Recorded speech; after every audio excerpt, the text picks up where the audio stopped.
The year of the snake didn't let our tidy little Gregorian calendar get in the way of the work it held for me this January.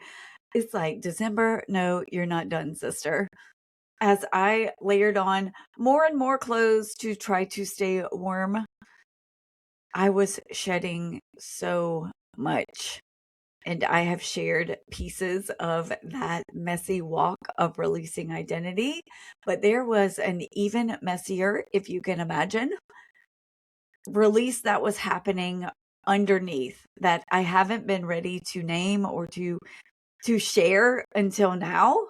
But I do want to name it because it has quietly but fundamentally changed how I speak and how I will show up in this space. Not because I found a new way or a better way, because that's not the case, but because I'm standing differently. It took me a little while to metabolize what was being released, to understand how it had held me and how it had supported me and how to stand sturdy without it.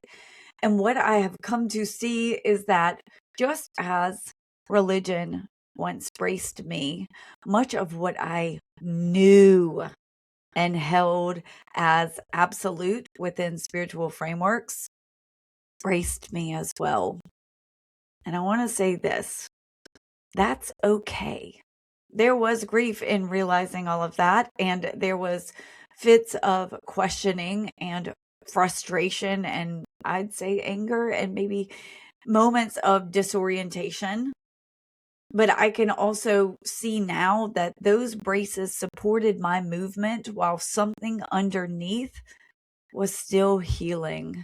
This has not come through as a spark of clarity or clean realization. It has come slowly and in pieces. But it did bring this knowing that something can hold us faithfully and still be temporary. So while I don't see those supports as wrong, I see them as appropriate, just no longer needed. But I'm not here to dismantle what holds you. I'm here only to speak truthfully from where I stand now. Some of the supports that I released didn't disappear quietly, but they did come knocking.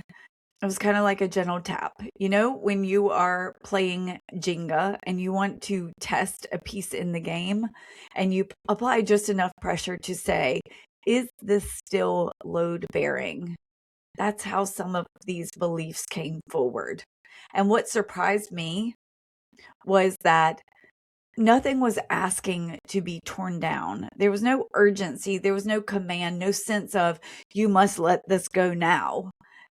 There was simply an invitation to test whether the structure could still hold without that piece. Tap, tap, tap. Nope, I'm not quite ready for you yet. Let me take something that feels lighter and then I'll revisit that. I didn't dismantle everything right away. I waited and I watched and I felt for stability and I recognized when there wasn't.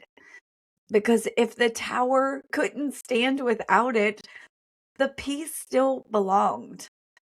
And if it could stand, then the piece had already done its job. That's what this season felt like for me. Certain supports came forward almost to ask permission to be released, not because they were wrong, but because they were no longer structural. But there was grief in that. There was a little fear, but also an unexpected steadiness. The tower didn't collapse. It may have wobbled. It adjusted. And what I learned is that readiness doesn't always arrive as a decision. Sometimes it arrives as a quiet test, a moment when you realize you can stand without what once carried weight. But not everything that I have released came knocking. Some things didn't announce themselves at all. They didn't ask to be tested. They didn't demand a moment of choice or reckoning or decision or consent. They simply lost their load over time.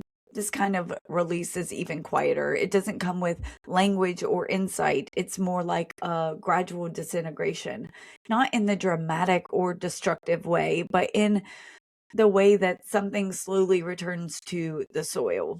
One day you realize you're no longer leaning on something that once organized your world, not because you've rejected it, but because it had already stopped holding weight. You just realize, oh, I no longer care. There's no fanfare. There's no marker. Oh, that's no longer me. You didn't announce or declare that that's no longer you. Just you realize at some point, whoa, that stopped. Yet I can't even identify when it ended. There's a quiet recognition that something has already shifted. And this kind of transition is more common than we talk about, especially in midlife, especially for women. We have had decades of adapting and decades of smoothing and decades of seeking approval or fitting in or biting our tongues. And many of those behaviors were braces too. They helped us belong and they helped us stay safe and they helped us move through. And then one day, without rebellion or without effort, they simply aren't load bearing anymore. Not because we outgrew them in some triumphant way, but because something in us grew sturdier. So I want to say this clearly because it matters to me that it's heard this way. When I share the struggle and the heartache and even the grief of these releases of identity, of beliefs, of conviction, it is not because something was taken from me. Nobody came to dismantle my life. What was present underneath all of it was trust and readiness and ultimately consent. And even though I sense that readiness, even when readiness is there, the body can still protest. I was thinking about this the other day with my youngest son. When we upgraded his scooter from the 3 wheels to the 2 wheels, he railed against it. The 3 wheels were what he knew and he could keep up, and he was like magic on his little scooter. It was familiar and he felt safe. And even though the next step was appropriate, even though he was ready, there was resistance. Not because it was wrong, but because it was different. And I did the same too.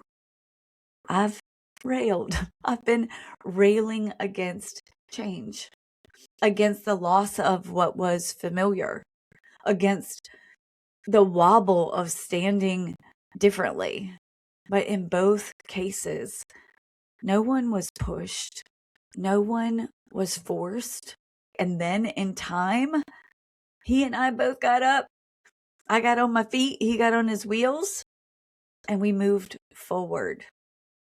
One of the hardest parts of the season of reckoning and releasing for me has been coming to terms with how sincerely I once held certain truths. I didn't borrow them casually. I didn't repeat them because someone else said them, maybe some, but for most, I felt them in my body. And for a long time, I equated that felt sense with truth, capital T truth, as if what registered somatically must be universal, fixed, and complete. And what I'm learning now, and this shook me, is that something can be true within our capacity without being the truth. And that realization brought real frustration because I had spoken with certainty about things I can no longer hold that way. Not because they were harmful, but because they were held too tightly. My intention with this space has always been to speak from the highest truth available to me. And I had to reckon with the fact that my nervous system and my history and my longing and my healing needs, all of that shaped how truth arrived. It was real, and it was regulating, and it was supportive, and it was also partial. It took time and tears to understand that it didn't mean I was wrong. I was shaped. I wasn't false. I was contextual. And I had to forgive myself for not knowing what I couldn't yet know. I still trust the body. I still believe that truth moves through sensation and resonance and inner recognition. But I'm learning that the body doesn't deliver conclusions. It delivers contact, and contact changes as capacity changes. And what once felt like big T truth was actually truth for the season in which it arrived. And releasing that doesn't invalidate it, it completes it. But this has changed how I know the truth and how I hold truth and how I speak truth. It is so true what they say that the more you know, the less you know. I mean, in sessions, guidance often shows up as metaphor and symbols, and it is not to declare meaning, but to meet someone where they are. Truth, little t truth, arrives that same way, and it can be held in an open hand, allowed to shift as we do. The structures that support one person do not need to support everyone in order to be valid. I actually think it is super powerful to recognize that many of us have braces. We have beliefs and we have frameworks that help us stand. What your history requires, what your nervous system needs, what your capacity can hold, that matters. And it may be different than mine. And recognizing that is not failure, it's maturity. And seeing that what supports one may not support another is how harmony becomes possible. Your needs are not my needs, and my needs are not your needs. Each of us is a unique composition of history and needs and capacity. So when we feel into our truth, what is true here in this body, in this season, under these constraints, that local truth is somatic and it changes and it can't be universalized without distortion. Feeling truth in my body means this meets me exactly where I am right now. Not, this is also true for you. Not, this will always be true for me. So as I release my own supports, I'm not asking anyone else to release theirs. I'm simply acknowledging that mine no longer hold the way they once did. And as those supports have loosened, I have become very intentional about not rushing to replace them. For me, trying to pin things down too quickly just creates materials for the next set of braces. Longing for meaning becomes interpretation, and interpretation then becomes certainty, and certainty becomes structure. So living with more openness right now isn't about knowing less. It's about holding less tightly. And that makes it easier to live alongside people who need different things than I do. I don't need to agree on truth in order to respect how we're being held. For now, mystery feels like enough structure for me. So when I share these stories, the releasing, the resistance, the readiness, it's not because I think my way is transferable. I'm not offering this as a model or a map or a teaching. I'm offering it as a mirror, because a mirror doesn't tell you what to see. It doesn't ask you to agree, and it doesn't require you to do anything.